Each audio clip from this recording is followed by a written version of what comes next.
This is apropos. Well, critics say the move is aimed at politicising the military. US Defense Secretary Pete Hegseth has directed the active duty military to shed 20% of its four-star general officers, deepening cuts at the Pentagon that have shaken the department. With the details, here's our Washington correspondent, Fraser Jackson.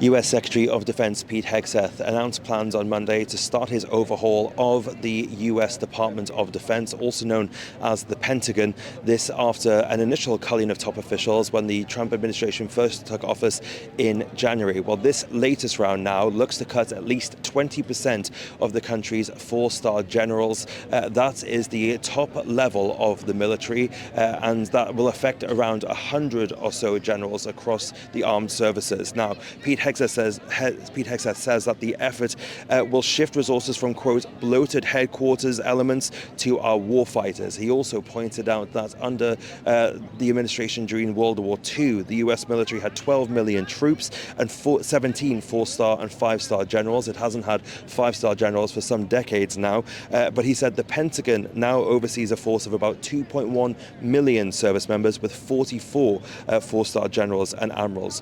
So Pete Hegseth here trying to start the cull, but of course the Pentagon itself has been in turmoil somewhat over the last couple of weeks as his administration takes hold. A lot of that also centering around his Signal-Gate allegations about sharing sensitive information on unclassified servers. Fraser Jackson reporting there from Washington. Well, for more, we're joined now by James Townsend. He's Senior Advisor at the Scowcroft Centre's Transatlantic Security Initiative. James, thanks so much for being with us on the programme this evening. We got a little bit of the details there from our Washington correspondent. Pete Hegseth says this is not a slash and burn exercise meant to punish high-ranking officers, but is that how it's actually being viewed? Well, I think it's being viewed with a wait-and-see attitude. The earlier firings that were done in the first couple of weeks of the administration, that certainly raised suspicions that there was something political going on. It seemed to be oriented towards women or people of color. There didn't seem to be any rationale for it. And so now that they've announced this, additional cut, 20% of the four stars and then 10% of the remaining general officer ranks. We don't quite understand how they arrived at that number, 20%. What's the rationale for that? Why not 30% or 5%? So there's a lot of suspicion here and a wait and see to see if we get more information on how they're going to go about reducing these numbers. And you referred to suspicion there. What kind of things are people saying about what might actually be behind this move then? Well, it's the idea that I think your reporter mentioned that maybe there's something political that will accompany this reduction. You know, these reductions are not unusual in terms of new administrations coming in and drawing down the numbers of troops or whatever it might be. They're also reducing the number of civilian workers across the U.S. government. So there is a lot of reduction going on. There has been complaints in the past about the ratio of generals to non-generals, if you will, other ranks, that there have been too many generals. And that's been something that's been a complaint for a while. So the question becomes, okay, we can understand the reduction, but are you going to do this in a political way where you're going to look for people that will replace these generals who are more like Trump? They are Trump sympathizers, or they are part of the MAGA world. I mean, will there be a litmus test that is given so that they try to screen the new generals to see what their political beliefs are?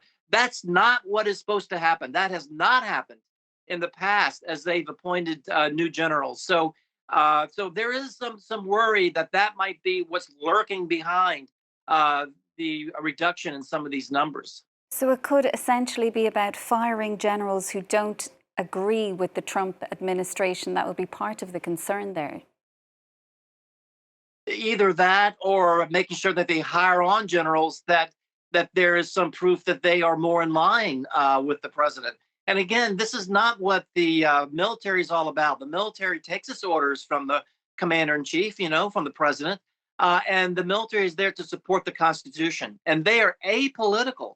Many of the generals don't even vote. I know so many flag officers and other ranks in the military. I've worked in the Pentagon for 35 years.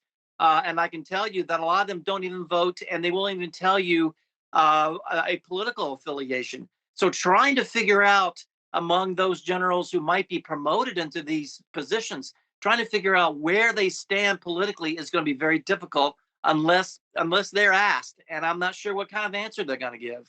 And James, some observers also saying the Trump administration might possibly be preparing the ground here for military action that might not be widely supported within the armed forces itself. Given the wider context as well, we've seen Donald Trump threatening to take over Canada, to take over Greenland, talking about the Panama Canal. Is that also what's playing into people's minds here? I don't know. I wouldn't think so, because I think a lot of that rhetoric is kind of gone away. Concerns about what Trump might do with the U.S. military. And so I think that kind of concern has gone away from I guess the general public, and maybe some extremes might still think that, but I think most people don't think of that as much. But there has always been concern that the military will follow only lawful orders. And so that is one thing that certainly separates the military from the political side, is they will follow orders from the commander in chief unless they are unlawful. And then they do not have to follow such orders. So with that kind of protection, concerns about what Trump might do with the military isn't as great as it might have been in the past. And James, what kind of impact, we don't know the details as of yet, but what kind of impact might this have on US missions overseas? Some suggestions, the options could include, for example, merging African and European command. That would reduce one four-star position. What kind of options are on the table here, and what kind of impact might they have?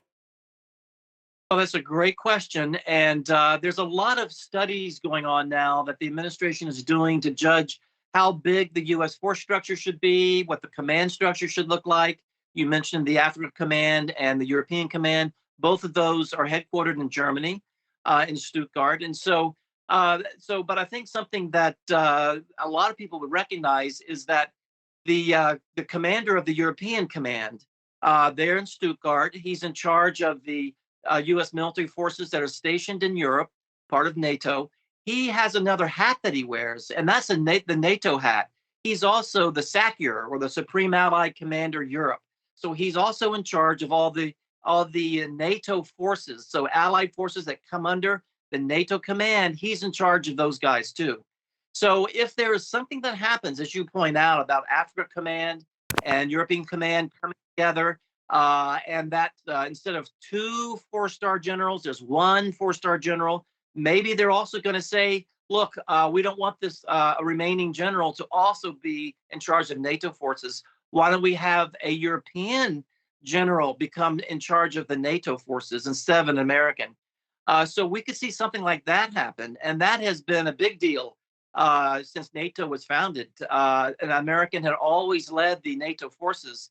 If that changes as a result of this consolidation, that'll be a big deal, and certainly felt in Europe and at NATO. And James, we heard Fraser a little earlier speaking about the turmoil within the Pentagon itself. You've also spoken recently about the chaos within the department. Pete Hegseth, he's been dismissing, transferring close advisors, narrowing that kind of close circle around him, also, of course, being caught up in the Signalgate scandal.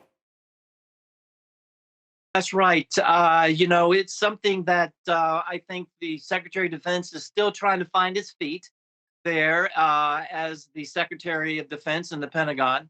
The people he let go just a week or so ago were his advisors, and so his advisors and that what we call the front office, the Secretary's office, that has to be run by a team of military and civilians who advise the Secretary. They keep the paper flow coming. They keep the very extensive travel schedule and meeting schedule. It's a tough job running that Secretary of Defense front office and then assisting the Secretary and the Deputy Secretary with their daily work. And so these three that were let go, and I think a fourth left as well, they were key players in this front office. And so my understanding was they got caught up in something they deny, which is leaking information to the press. I think there were some personality conflicts between some of them, competition over being a favorite for the secretary. I'm afraid it sounds a bit childish, but these things happen. And so they were let go. So right now, I'm certain, as I said, I've worked in the Pentagon for so many years. I'm certain that the paperwork flow has been rough, and the schedule has probably been a bit rough for the secretary to follow. And so he's now going to have to hire on people, probably people who are hopefully know how to run the Pentagon, know how to run that front office. And some civil servants, military officers maybe, that can come in there and help make the trains run on time. But if he's going to be looking for loyalists, people who don't know the Pentagon but he trusts, then that's going to be tough, because what he needs are engineers to make that train run. He doesn't need loyalists who don't know what they're doing and what switches to pull. James, we'll have to leave it there for now. We do really appreciate you being with us on the programme this evening. Thanks so much for your time. That is James Townsend, he's Senior Advisor at the Scowcroft Centre's Transatlantic Security Initiative. Thank you. You're welcome. That's it from us for now. Do stay with us, though, for more world news.